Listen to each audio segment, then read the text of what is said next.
there guys! For this vlog, ang pag-usapan naman po natin ay tungkol sa request ng isa sa ating mga viewers tungkol sa pag-aalis ng tali sa ating mga grafted or pag-aalis ng grafting tape or kung ano man yung ginamit yung pang tali doon sa ating mga ginawang grafted bougainvillea. Ayan. But before that, hayaan yung ipakita ko naman sa inyo yung isa sa mga grafted ko na hindi ko naalisan ng tali. Tingnan nyo kung ano yung maaaring mangyari sa kanila. Royal Garden is located at Santa Lucia, San Miguel, Bulacan. Kung nais nyo po mag-visit dito sa aming garden, just search our location on Google Maps. Just type Royal Garden, Royal with E. Ayan, Royal Garden, San Miguel, Bulacan. At mase-search nyo na po yung location ng aming garden dahil nakapin po ito sa Google Maps. And kung gusto nyo pong makakonect sa amin online, maaari nyo po kaming i-message sa aming Facebook page na Royal Garden of Bougainvillea, kapangalan nitong ating YouTube channel. At meron din po kaming Facebook account na Royal Garden Sales. Ayan. Basta yung Royal po na word, lagi nyo lang pong idudugtong yung letter E, Royal po na may E sa dulo, para po madali nyo kaming ma-search. Kasi yun po yung karaniwang feedback sa amin. Kapag sinearch daw po yung Royal na hindi nila nadugtungan ng E sa dulo, hindi daw po nila ma-search. So, always remember na Royal with E. Ayan, sadya nga po napakagaganda nitong ating mga grafted dito sa ating likuran. Napakaswerte po ng may-ari ng mga grafted na ito. Yan. Lamay na po sila. Naghihintay na lang po kami ng schedule ng delivery. Ayan. Napaka makulay ng kanilang buhay. Magiging makulay na po ang kanilang garden dahil sa ating makukulay na grafted bougainvillea. Ayan. Pakita ko po sa inyo yung sinasabi kong nagka-problema dahil hindi na alis yung grafting tape. Ito. Oh. Lemon yellow ginda. Nakalaki na po yung mga sanga niya. Hindi ko pala naalis yung grafting tape. Yan, sorry lang. Ang nangyari po, hindi nakalaki yung sayon. Ito yung sayon kasi lumalaki siya kapag i-ginrap mo siya. Katagalan lumalaki. Kung yung grafting tape mo po, hindi po siya lagi naaalis. Sometimes lumuluwag, napuputol, pero hindi lagi. Minsan mas mabilis makalaki yung sayon before maalis or dumupok yung grafting tape. So ganyan nangyari. Hindi siya nakalaki, nasakal siya, kaya nabali siya. So yung ibang sanga niya, yan, kailangan alisin na natin. Ito lang kasi, hindi ko kasi na-trim ito. Kaya mabilis nakalaki yung mga sanga. Kaya siya nabali. Pero ito po kasing iba. Yan, na-trim ko kasi yung iba. Bakit siya? Hindi ko na-trim kasi nang hinayang po ako kasi yellow siya. Ang daming buds. Kaya hindi ko ma-trim nang hinayang ako. Ayan, yung pong resulta ng panghihinayang mo, ayaw mong i-trim, sayang yung bulaklak. Ayan po yung nangyari. Oh, sayang, 'di ba? Pero kung papansinin niyo po, parang nakakabit pa yung balat niya, 'di ba? Hindi siya totally natanggal. So may pag-asa pa siya. Tara po at remedyohan natin. Ayan, ganito po yung ginagawa ko kapag nagkakaganito yung grafted ko. Sa dami po kasi ng grafted ko dito, hindi lahat ay na monitor ko lagi. So, hindi lang ngayon nangyari sa akin to. So, dati ko nang ginagawa, nire-remedyohan, okay naman. Hindi siya tuluyang namamatay. So, ayan. Tinanggalan natin yung kanyang mga sanga. Ito, yung sanga niyang mahaba, tinanggalan natin. Tanggalin natin lahat. Yung sanga niya, ayan. Ang hinayang kasi sa kulay yellow na bulaklak.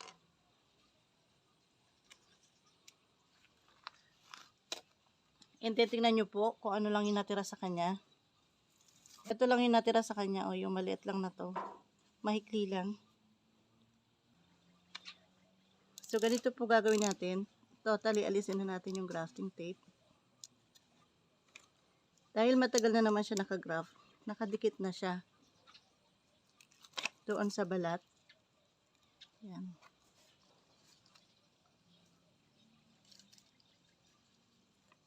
Yan. So, naalis na natin yung grafting tape. Ngayon, itatry natin siyang itayo ulit.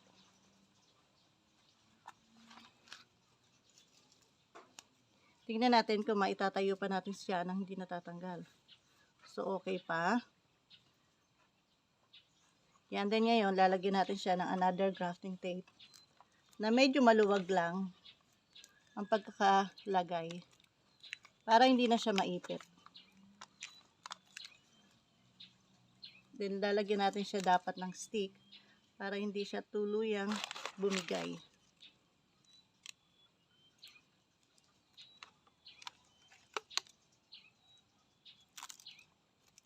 Yan, para siyang lalagyan natin ng anchor. Yan, grafting tape na yung ginamit natin. Yan, kung hindi po kasi siya maiunat patayo, hindi siya pwedeng puwersahin. So, ganyan na lang, suporta na lang yung ginawa ko.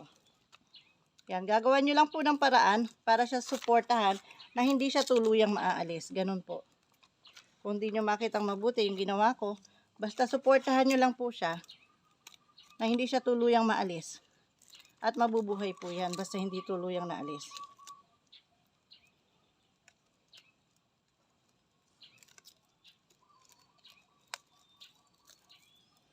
Ang masama, matuluyan siyang maalis. Ayun, hindi na siya mabubuhay. Wala na siyang pag-asa kapag tuluyan siya naalis. Pero pagka ganyan po, hanggat nakakabit pa po yung balat, may pag-asa po siya.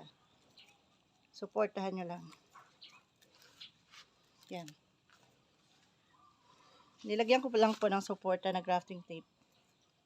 Basta wag lang po magagalaw. Didikit po ulit yung balat niya. Magdidikit ulit sila. At mabubuhay po ulit yan. So, ganyan lang po yung ginagawa ko. Kapag nabali na dahil sa hindi naalis yung grafting tape. Yan yung epekto niya. Ayan. Yung isang sanga niya, alisin na natin nang hindi magkaganyan. Hindi ko kasi naalisan to eh. Yan. Kailan ba dapat alisan? Wala po akong binibigay ng time limit kung kailan dapat alisan ng grafting tape. Kasi depende po yan sa sayon. May sayon po kasi na mabilis lumaki. May sayon na matagal bago lumaki. Kapag yung sayon nyo po, nakita nyo naiipit na dahil dito sa grafting tape, yun po yung best time para alisin mo na siya. Kapag nasasakal na siya, kailangan talaga alisin na. So, ito yung mga tuyo niyang bulaklak. Ayan, nagkakaroon na ulit siya ng panibagong buds. So, alisin na rin yung mga tuyong bulaklak. Ayun lang po yung key doon. Kapag nasasakal na, i-let go mo na.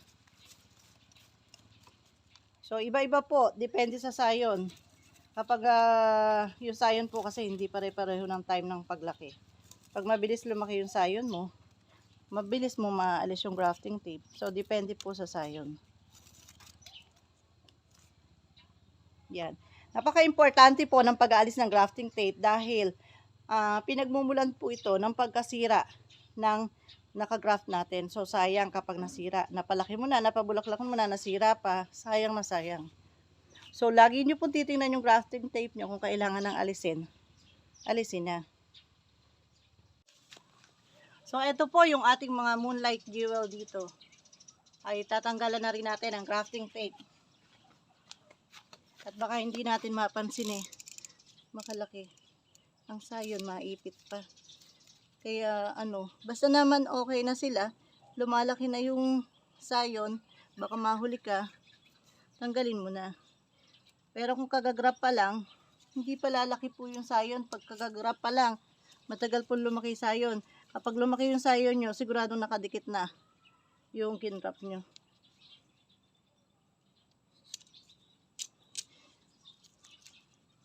Wala pa ako na-experience na hindi pa nakadikit yung pagkakagrap nung iginrap mo. Nakalaki na agad yung sayon. Impossible yun. So, didikit muna siya bago siya makalaki. So pagka po kayo medyo nasasakal na, kailangan mo ng alis grafting tape, siguradong nakadikit na yung iginrap mong sayon, kaya okay lang.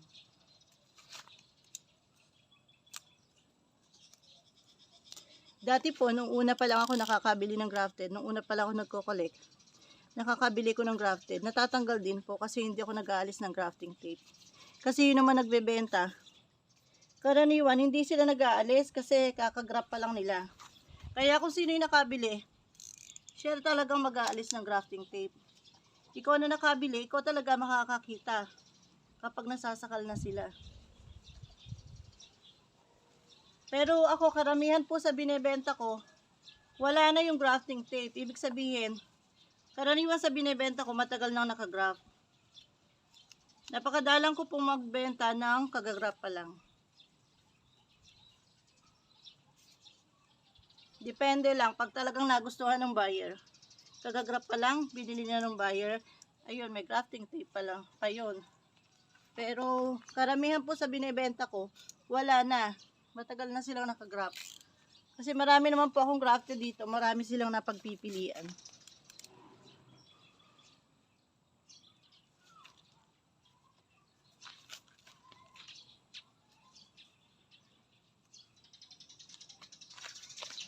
So, ayan. Okay na.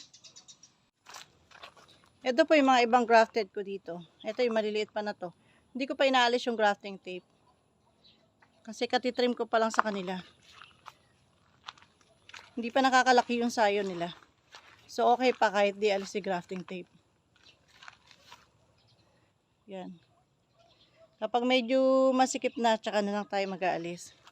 Iba po yung may grafting tape pa rin. Suporta po kasi nila yun eh. Lalo na ngayon na laging malakas yung hangin.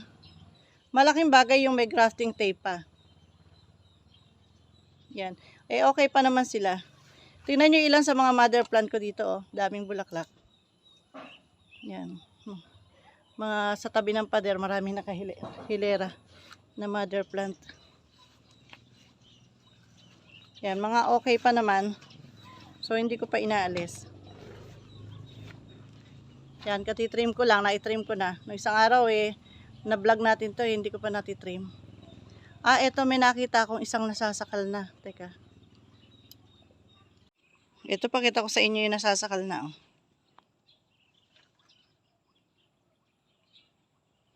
Ayan.